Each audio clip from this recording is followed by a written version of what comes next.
Olá, tudo bem com vocês? Sejam todos bem-vindos. Estamos iniciando mais um episódio aqui hoje. Eu sou o Rubening Felipe. O Diego Francisco hoje não pôde estar com a gente aqui presente.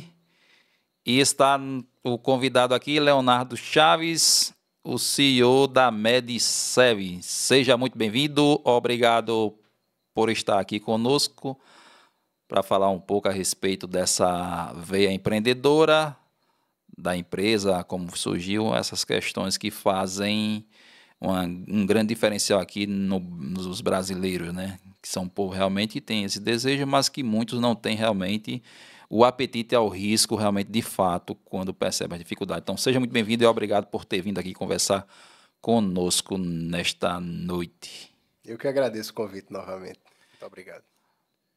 Começando já essa questão de negócios, que é importante, porque muitas vezes a gente chega a um patamar, mas a gente nunca começa grande, né? Na verdade, a gente começa pequeno, às vezes só tem basicamente o sonho e o desejo, mas sonho sem ação é ilusão. Acho que isso realmente é muito importante para os nossos jovens, para todos aqueles que têm esse desejo e tal. Mas aí eu acredito que existe toda uma história por trás, né, Leonardo? Como é que surgiu realmente essa história da MedServe, que é o que a gente vai tentar basicamente abordar aqui, que é uma empresa do ramo... Você pode falar melhor do que eu. Começa falando. Tá O certo. que é a MedServe, logo de cara, o que é que ela faz, já que você é o CEO, CFO, acho que é várias classificações aí, né? A MedServe hoje ela atua no mercado hospitalar aqui no Nordeste, né? Rio Grande do Norte, Paraíba, Pernambuco, Alagoas e agora Piauí. Na parte de gerenciamento de tecnologias médicas. O que é isso? A gente cuida do parque de equipamentos tecnológicos do cliente. No caso, o hospital, ou a clínica, ou o laboratório. E aí, você falou sobre o começo, né? A gente começou com assistência técnica, puramente assistência técnica, manutenções corretivas, o equipamento quebrava, a gente era chamado e realizava o conserto. Isso começou... Só que aí tem um ponto, né? Essa questão da MedService, como ela começou na parte de assistência técnica, mas aí para vir a assistência técnica tem a capacitação, né? Que eu acho que é muito importante para o jovem, porque muitos jovens, essa semana o rapaz veio fazer, o que é que eu faço? Eu queria fazer uma faculdade de administração. Aí o que foi que eu disse para ele? Ó, você quer primeiro alcançar alguma coisa que você está fora do mercado do trabalho, eu percebo que a área técnica pode ser um diferencial para você. E depois que você conseguir um patamar, você vai para o superior, alguma coisa do tipo. Agora, se você já estivesse engajado dentro da empresa, aí você poderia partir logo para o superior, porque aí você tinha mais oportunidade. Essa é a minha visão, né? Cada pessoa tem uma visão, mas é o que eu percebo, visão ou percepção de histórico que eu já tenho.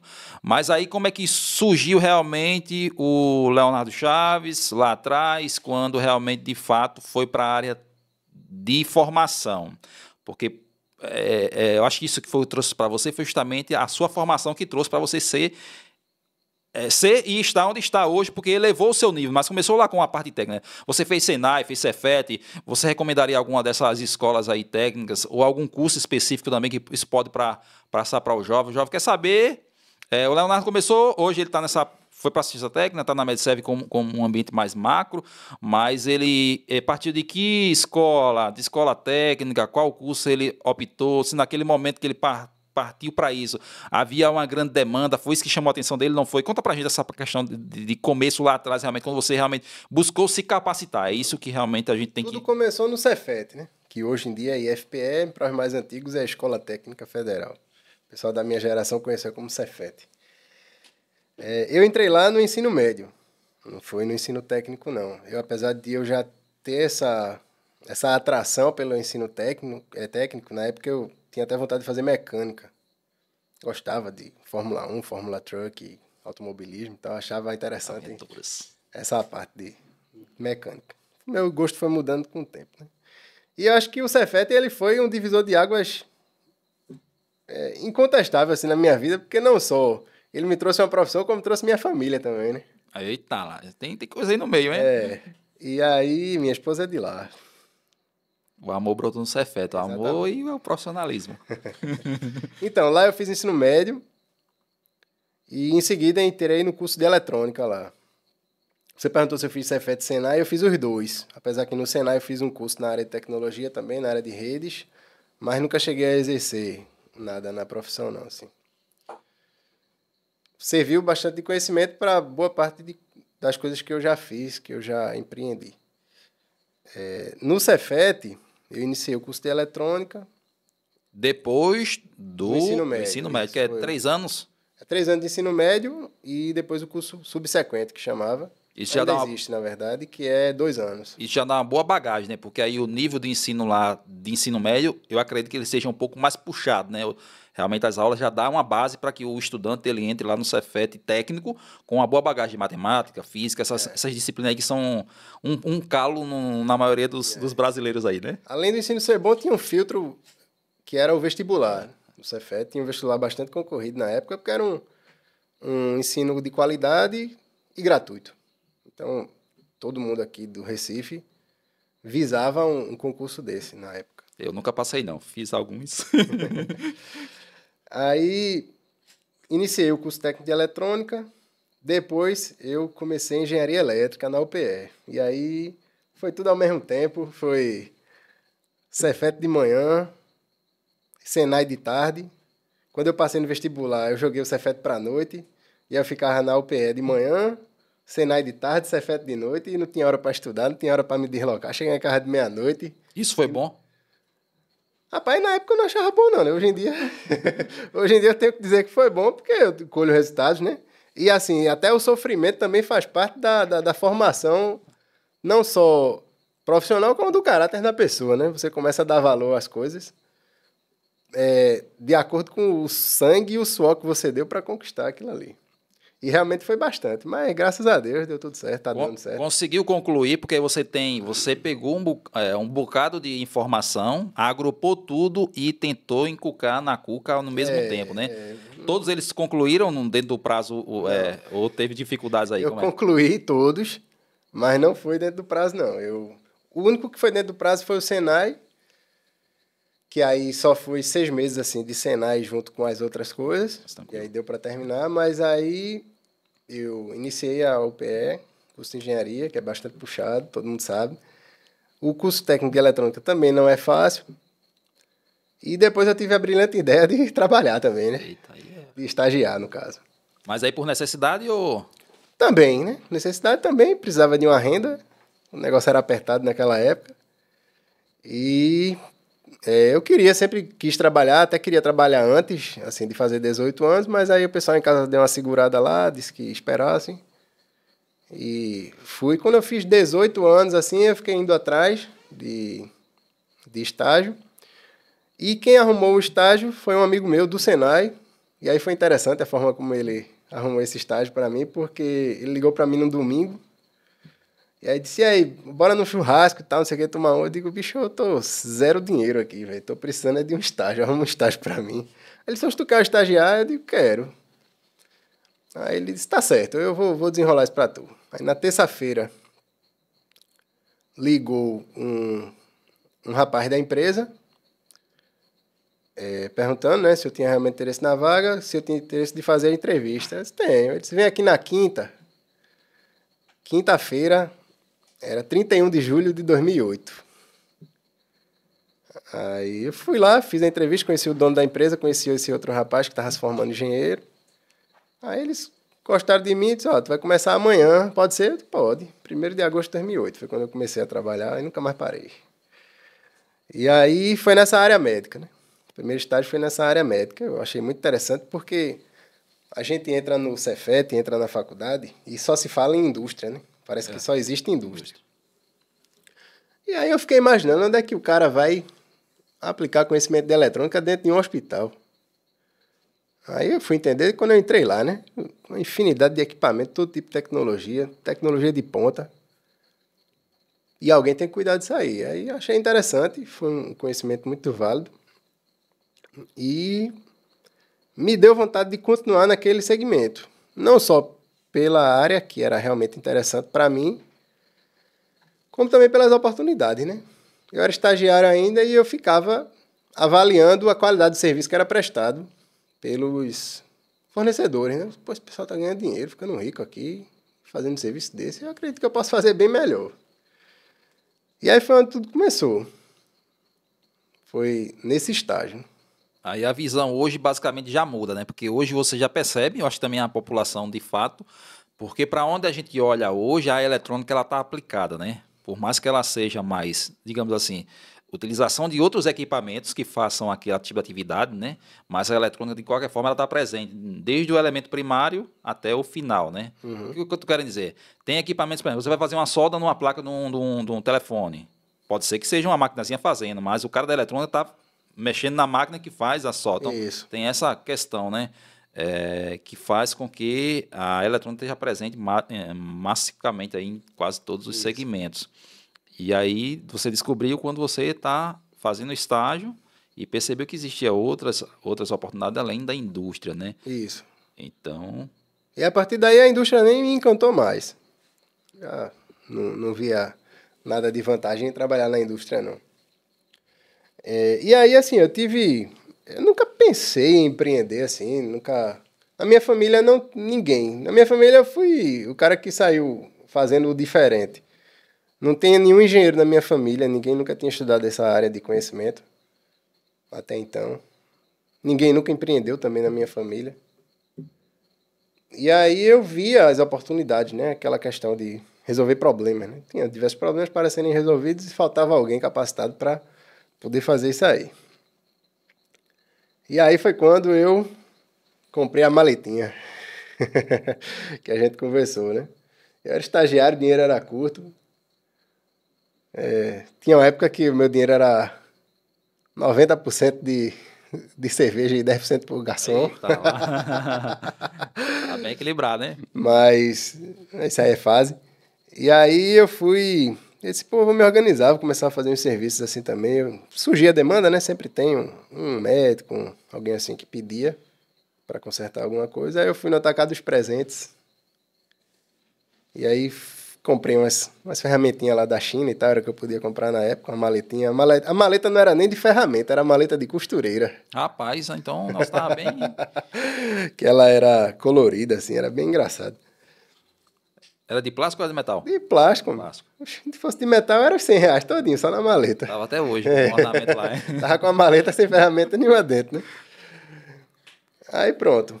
Aí comecei, na casa da minha mãe mesmo, fazia os serviços, às vezes no próprio cliente, né? Mas é uma dúvida. Teve alguma orientação dos teus pais nesse aspecto de você começar para ser na área da eletrônica, alguma coisa do tipo? Não, sempre foi afinidade mesmo, com coisas técnicas, sabe? Eu era aquele menino curioso que desmontava o carrinho e montava dois, e esse tipo de coisa. Então, voltando agora, tem a questão da maleta, que eu acho que é um diferencial, porque as pessoas às vezes querem começar e quer começar grande. Se você tiver capital para começar grande, comece grande. Se você não tem, comece com o que você tem disponível. Eu acho que isso é importante, porque o resto vai sendo agregado com o passar do tempo, né? Então, pegou a tua maletinha, tu já tinha local? Como é que começou realmente? Tu começou num local específico ou começou na residência, em algum ponto da residência? Porque a gente vê muito, eu acho, no Brasil a gente não tem muito disso, né? Assim, pelo menos de escutar falar, eu no caso. Mas lá fora você sempre vê falar que algumas empresas surgiram dos porões lá da casa do pessoal, né? Garagem, né? Já que eles têm essa cultura de ter porão, ter essa garagem específica para isso e tal. Surgiu como lá esse negócio de fato, né? Vou começar um negócio aqui que vê onde é que vai dar para chegar como se fosse um complemento, né? Eu acho, na época. O que eu tinha na época era o conhecimento, precisava das ferramentas para aplicar o meu conhecimento, né? E a vontade, né, de ir atrás. O espaço era onde dava. Você podia ser no próprio cliente ou no terraço da casa da minha mãe, que era para onde eu levava as máquinas. Né? Levava a máquina para lá, abria, fazia a manutenção que tinha que fazer e devolvia ao cliente e pronto. Ambiente controlado, né? Controladíssimo. Até que a coisa foi amadurecendo, assim, foi aumentando o fluxo de serviços, aumentando também a quantidade de clientes.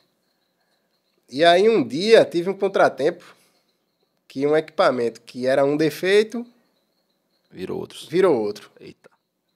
Justamente por causa da falta de estrutura, né? Não tinha uma bancada aterrada e tal. Aí eu disse, não, isso aqui, se eu quero melhorar isso aqui, eu tenho que sair daqui, bicho. Ao invés de consertador, o cara agora é Quebrador. colocador de defeito. Caramba, uma dor de cabeça arretada para resolver outro problema, enfim. Ia terminar me prejudicando, né? E aí eu procurei lá no bairro mesmo, lá em Olinda, um local que pudesse, né? Servir de laboratório para mim. E aí eu consegui lá uma garagenzinha lá na avenida. Peguei os fundos dessa garagem. Dava 3 metros de largura por 2 de comprimento ou 3 de comprimento. Enfim, no máximo tinha 9 metros quadrados.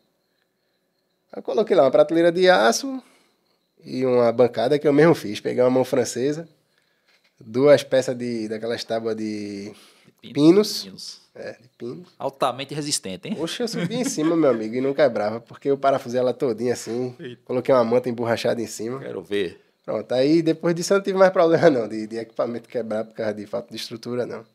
Foi a continuidade, né? Não foi o começo, na verdade, para mim é todo dia. Todo dia a gente tá começando. Se você perguntar ao dono da Ambev, ele vai dizer a mesma coisa também. Todo dia é um começo. A gente sempre tá começando uma coisa nova. É uma coisa diferente que você vai aprendendo e você vai modificando, aprimorando, Isso, né? Acho que a vida é um constante. Uma melhoria contínua. E aí pronto. E aí daí pra frente foi crescimento. Crescer dói, né? Crescer dói. Sempre tem contratempo com alguma coisa, com outra, com o cliente. Depois desse ponto, aí eu aluguei uma casa. Uma casa lá na Zona Norte, na Tamarineira. Que era para ser a empresa. E já evoluiu, né? Saiu do terraço de casa dos teus pais, foi para uma garagem, agora já está numa casa, né? Já está vendo a evolução aqui. Isso. E aí, só que aí era uma casa e eu olhei assim, rapaz, dá para eu morar aqui também. Coincidiu na época de Jéssica estar se mudando, minha esposa, hoje esposa. Aí ficou sobrando lá uma máquina de lavar, uma geladeira e... Uma máquina de lavar, uma geladeira e um fogão. Eu digo, vou trazer pra cá. Aí só arrumei mais uma cama e levei minha roupa aí. Era bom que eu ficava no serviço até meia-noite, tomava um banho, dormia já e já acordava no serviço de novo no outro dia. Então, nesse processo aí de transição teu, esse foi o momento que você saiu de casa, né? Isso. Esse momento aí juntou-se, né? Vou sair de casa, porque o cara também pensou nisso, né? Vou sair de casa e ao mesmo tempo que eu tô saindo de casa, eu tô avançando no que eu comecei, no que eu me propus a fazer, né? Então, acho que isso é também importante, né? Aí foi para lá, teve o fogão, a geladeira, a máquina de lavar, os itens básicos essenciais. E aí, mas durou pouco tempo, assim. De lá aluguei outro ponto. E aí lá ficou só casa mesmo. E fui para esse outro ponto. Aí era um ponto de 25 metros quadrados, numa galeria. No instante ficou pequeno. Aluguei outro ponto nessa mesma galeria para ser escritório. E aí, no caso, ficava uma sala sendo escritório, outra sala sendo laboratório.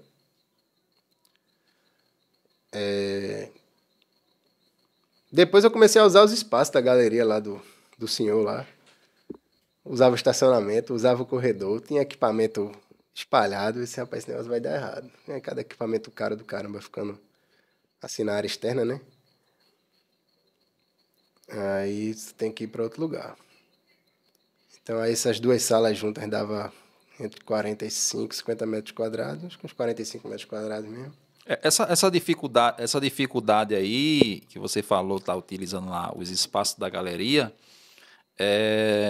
isso se dá porque alguns equipamentos são grandes ou o volume realmente, de fato, você percebeu que estava sendo maiores, ou seja, pequenos, mas a quantidade era maior, ou equipamentos maiores, porque tendo em vista a empresa está crescendo, ganhando visibilidade, as pessoas agora se predispunham a dar equipamentos mais valiosos ou maiores, porque assim, eu entendo que, como eu não conheço do assunto, eu entendo que os equipamentos maiores, teoricamente, eles têm um valor muito maior, né? Então, isso faz com que, não necessariamente,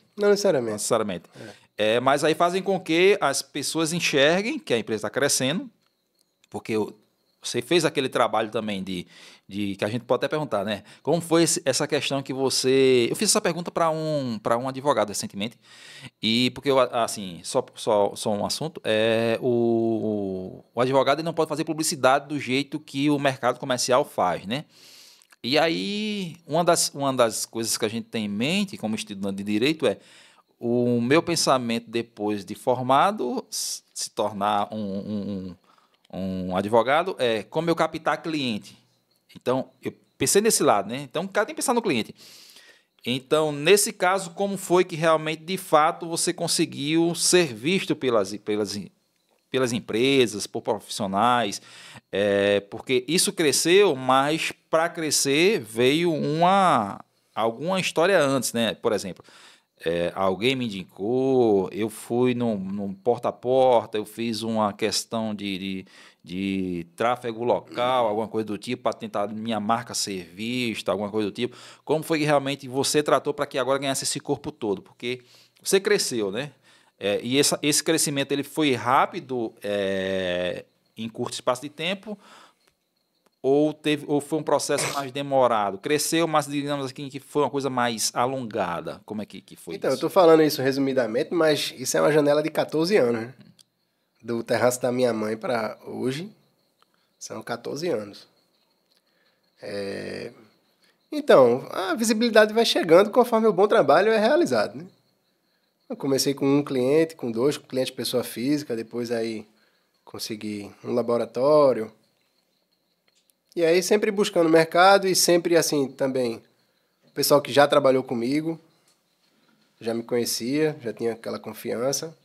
E aí acaba que um trabalhou aqui, aí muda de lugar, aquele lugar eu não fazia serviço, ele acaba me levando para Vai lá levando a marca da também. empresa. E hoje em dia, o pessoal entra em contato, às vezes eu não sei nem de onde veio, pode ter sido de um grupo de WhatsApp que o pessoal falou, pode ter sido da internet, com os contatos lá no Google, né, da empresa, uma busca que façam atrás de alguma empresa nessa área especializada. Mas, assim, dizer que foi rápido não foi. Foi 14 anos aí na luta. Em 2016 foi um marco, que aí foi quando eu quis, assim, dar uma cara de empresa mesmo, né? Porque era um cartão de visita que eu mesmo tinha feito, uma marca que eu mesmo tinha feito. Quando foi em 2016, eu disse, bicho, eu quero viver disso aqui. Eu quero que isso aqui não seja mais um servicinho que eu faça, não. Eu quero que se torne uma empresa mesmo, um negócio, uma coisa consolidada. Eu fui atrás de uma designer, que também era designer publicitária, então a gente trocou uma ideia bem legal assim sobre o que a gente ia fazer. E ela criou toda a identidade visual da marca, folder, cartão de visita, site. Investi nisso, né? E aí foi quando minha cabeça foi mudando também. Você não nasce pronto, não. Você começa a se relacionar com outras pessoas que estão num estágio acima de você, já passaram por aquilo que você passou, então tem uma troca de ideias, às vezes uma informação valiosa que evita que você cometa o mesmo erro que aquela pessoa cometeu, e aí você já pula uma fase do jogo. É interessante isso aí, assim. E o ambiente diferente, né? Porque você viu a questão de uma pessoa que era de outra área, né? É, Tem essa questão também. Então, uma pessoa de outra área tem outra visão diferente da que você está habituado naquela questão que você quer chegar, né? E além de ser um profissional também de referência, né? isso, isso. É, e tem gente da mesma área também, pessoal que já empreendeu e deu errado, e a gente às vezes aprende com o erro do cara, né? Que não pode Esse fazer. cara, eu lembro que esse cara atuava assim, assim, assim, então desse jeito aí eu não posso fazer. E aí, em 2016, continuei no crescimento, e aí veio a pandemia. A pandemia, ela acelerou um processo que eu iria enveredar naturalmente, só que eu acho que em mais tempo do que realmente levou. O que foi acontecendo na pandemia? Além do aumento da demanda de serviço, que era o que a gente fazia, assistência técnica, puramente assistência técnica, veio a demanda por locação de equipamento. Estava faltando respirador, faltando monitor, os hospitais abrindo leito, o hospital que tinha 5 leitos agora estava com 45. E de onde é que ia brotar esses equipamentos? Porque o mundo todo estava comprando equipamento e o fabricante não estava dando conta, né? Surgiu essa demanda de locação. Na época eu tinha um dinheirinho na bolsa de valores, um dinheirinho guardado, tinha um carro quitado. Aí eu digo, eu vou investir nesse negócio. Aí vendi tudinho, levantei um dinheiro legal, comprei um bocado de equipamento. Monitor, respirador, desfibrilador, tudo que o mercado estava precisando na época eu comprei. Bomba de infusão. Comprava coisa quebrada e consertava e já botava para rodar. E aí aumentou a visibilidade da empresa, aumentou os rendimentos também, e aumentou o trabalho, né? Pode faltar. Aí junto com isso, aí os equipamentos eles têm que ser calibrados periodicamente. Os equipamentos que eles medem sinais vitais, né? Então a gente tem que estar sempre conferindo se aquele sinal que ele está lendo é realmente o sinal que está sendo entregue. E aí tem equipamentos específicos para isso. Eu precisava comprar esses equipamentos ou então eu ia ficar sempre dependendo de alguém que tivesse equipamento para fazer o serviço de calibração para mim. Aí eu disse, não, eu vou comprar e vou garantir a qualidade do meu próprio equipamento. E aí eu comprei alguns, os principais, né, os que mais se usam. E isso aí já me levou para outro patamar também, porque nem toda empresa tem um equipamento desse. Tem algumas empresas que fazem manutenção no mercado, tem algumas empresas que fazem locação de equipamento, mas tem menos empresas ainda que fazem calibração de equipamento. E menos empresas ainda que fazem calibração e manutenção e locação de equipamento. Acabou que entrou num hall muito, muito selecionado aí. E junto disso tudo, eu já estava com a faca e o queijo na mão para prestar o serviço de gerenciamento que eu falei, que se chama engenharia clínica. É o gerenciamento de tecnologias médicas. A gente faz todo o planejamento e controle da manutenção dos equipamentos do hospital. A gente tem o cadastro dos equipamentos, o inventário, curva de depreciação, data de aquisição, tempo de garantia. E aí traça dependendo da criticidade do equipamento, do tipo de equipamento e das normas vigentes também, né? Algumas normas determinam a periodicidade de manutenção dos equipamentos. A gente cria o cronograma e aplica aquilo ali no cliente. Então, aí, a partir daí, a gente entrou em outro hall de empresas que prestam esse serviço. E aí, voltando, tem algumas empresas que prestam manutenção, algumas empresas que fazem locação, algumas empresas que fazem calibração, menos ainda, e algumas empresas que fazem engenharia clínica. E menos ainda que fazem tudo. Então, hoje a gente está com toda essa cadeia aí de serviços, né, que a gente pode oferecer ao cliente. Qualquer problema que o cliente tenha relacionado ao equipamento, ao parque de tecnologia dele, a gente hoje consegue sanar. Eu me lembrei de um slogan que dizia do piso ao teto, o endereço certo. Comercial Batista. Nesse caso específico aí, a gente pode dizer que a MedServe faz basicamente isso no conceito de equipamento de serviços hospitalares na parte de manutenção? Isso. A gente não só cuida do gerenciamento dos equipamentos do cliente, como também da manutenção dele em si. Porque a maioria das empresas de gerenciamento, elas são especializadas em gerenciamento. Elas fazem a gestão, planejamento, mas quando chega a parte da manutenção, não é o know-how delas, não é a expertise delas. Então, elas acabam terceirizando. E foi onde muito tempo a gente atuou. A gente atuou sendo prestador de serviço para essas empresas. As empresas que gerenciavam o parque do cliente, mas não conseguiam lidar com a manutenção corretiva. Então, a gente era o prestador de serviço de manutenção corretiva dessas outras empresas. Nesse caso aí, isso é uma vantagem competitiva? Você percebe isso como uma vantagem competitiva? Ou você ainda está testando realmente essa questão de vantagem competitiva de fato? Essa questão de abordar tanto o serviço de manutenção, como parte de planejamento, a parte de execução, ou seja, todo o processo do início ao final, né? Como é que tu vê essa questão? É uma vantagem, sim, e é uma tendência que o mercado está tendo, né? Uma mudança que está ocorrendo agora no mercado, a olhos vistos aí, porque a percepção do cliente vai mudando, né, com o tempo. Quando surgiu esse mercado de engenharia clínica, muito se falava em gestão, que a engenharia clínica era puramente a gestão, e aí vinha muita coisa conceitual. Ela é especializada em gerenciamento, ela tem que ser excelente no gerenciamento, concordo, mas a manutenção não é com ela. Então entrava meio naquele negócio de especialistas. Só que aí a gente está falando de negócio. O dono do hospital, ele é um empresário, certo? Ele quer atender o cliente dele, que é o paciente, ele quer resolver o problema do paciente, que é chegou com a doença e saiu curado, ser bem tratado, só que no final de tudo ele quer ver o lucro dele. Então, se ele contrata uma empresa para gerenciar o parque dele e no final das contas ele vai estar pagando para outra empresa para consertar os equipamentos que são gerenciados por um terceiro, por que não contratar uma empresa só que faça tudo? E aí poupe tempo dele e automaticamente dinheiro. Porque o custo do contrato somado ao custo da manutenção tende a ser maior do que o custo de um contrato que englobe a manutenção.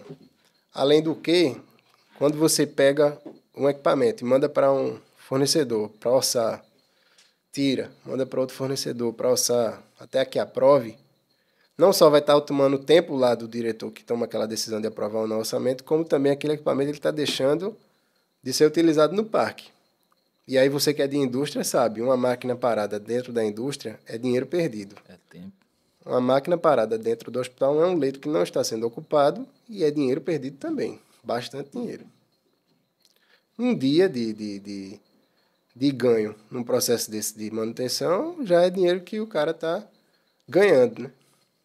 Deixando de perder, mas para quem tem um negócio sabe que deixar de perder é ganhar. E além de tudo, tanto a questão de ganhar dinheiro, como a questão de atender também um paciente, né? Porque a depender do equipamento, você está deixando de ajudar uma pessoa que está necessitando de um tratamento ali, né? Então, acho isso é importante. Mas isso também são fases, né? Tem fases que o mercado está demandando empresas que façam tudo. Tem momentos que o mercado está demandando empresas que façam as coisas separadas. Uhum. É isso que a gente pode realmente, de fato, perceber. Então, nesse momento agora, o que está demandando mais é essa tendência que a empresa ela faça tudo, porque, teoricamente, o investimento a ser aplicado pelo contratante ele é menor pelo fato de abarcar todos os processos, né? Então, acho que isso é uma tendência desse mercado atual, conforme a tua fala aí, né? Mas aí tem a questão de os concorrentes fazerem isso, e eu agora me especializei nessa questão e tem a dificuldade também, porque essa questão vai demandar mais mão de obra, né? Então, mais funcionários, então é uma questão que realmente é difícil para a MedServ também, essa questão de captação de profissionais. Outra questão é o mercado está demandando e a MedService ele se especializou. Mas aí vocês contrataram software para fazer essa parte de gerenciamento ou vocês tentaram construir também? Como é que passou essa questão? Existe já esse planejamento aí de engenharia clínica que você chama, que é um termo realmente usado por profissionais dessa área, né? Não, o software que a gente usa hoje é um software de mercado mesmo, que já estava disponível. E, assim, a gente sempre está sugerindo melhorias, eles vão atendendo conforme a possibilidade. A demanda do cliente também, né? Isso. E está sendo bem interessante para a gente.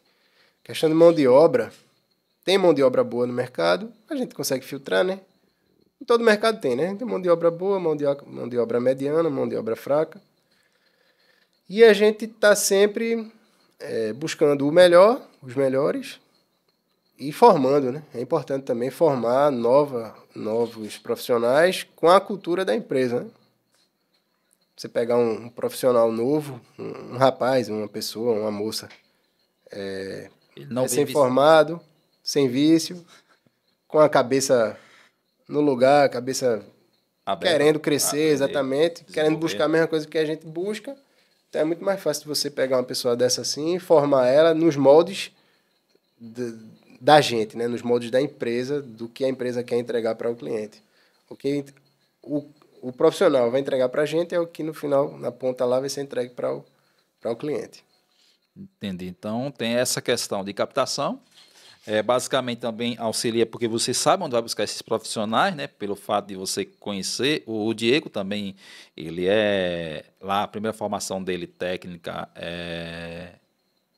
eletrônica também, e ele fez no Cefet naquela época. Então, isso também ajuda você a buscar profissionais. Onde é que eu vou buscar profissionais? Vou buscar profissionais naquela escola, porque foi uma escola de referência que eu estudei, são pessoas novas, pessoas que estão com a mente aberta, pessoas que estão dispostas a aprender ou entender a missão da empresa, eu acho que pode ser isso, porque é duas coisas muito fortes da parte de gestão, é a parte de missão e visão, né? É o que você se predispõe a fazer e onde você quer chegar, né? Então, o profissional que ele chega viciado, muitas das vezes ele bota um pé no freio para não se alinhar com aquelas duas coisas que realmente todas as empresas hoje Isso acontece muito. já buscam, né?